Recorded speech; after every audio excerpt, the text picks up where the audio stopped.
Notre corps est formé d'environ 37 000 milliards de cellules. C'est près de 4 000 fois la population mondiale. Au sein de chacune de ces cellules eucaryotes, un noyau renferme l'ensemble de nos caractères héréditaires. C'est ce qu'on appelle le génome. Chez les humains, ce génome est formé de 46 bâtonnets, les chromosomes. Ils sont classés en 23 paires, la moitié provenant de la mère et l'autre moitié du père. C'est noté. Mais c'est quoi exactement ces chromosomes? Ces chromosomes sont formés d'une longue chaîne d'acides désoxyribonucléiques, le fameux ADN. Allez, zoomons un peu plus. L'ADN est constitué de 4 petites molécules différentes, les bases.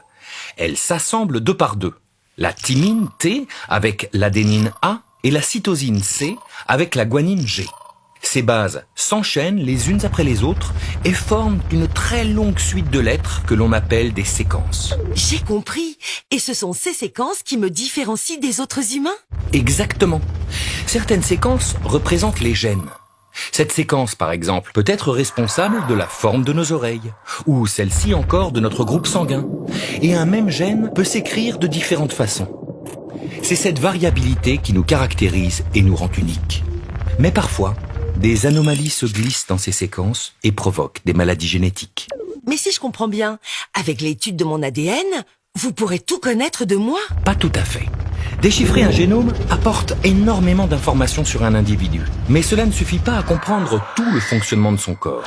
Ah, mais qu'est-ce qu'il faudrait faire de plus alors? En plus de nos gènes, l'environnement. Notre alimentation influence aussi le fonctionnement de notre organisme. Et ce n'est pas tout. Des centaines de milliards de bactéries colonisent notre corps, notre peau, notre bouche ou nos intestins.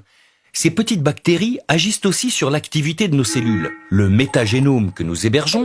Le méta quoi? Le métagénome. Cela correspond à l'ADN de ces bactéries. Certaines maladies, comme le diabète ou l'obésité, sont influencées par notre génome et par celui de ces bactéries qui nous habitent. Dans les années à venir, la connaissance des métagénomes devrait contribuer grandement à comprendre le fonctionnement du corps humain et ainsi trouver les traitements les mieux adaptés à certaines maladies.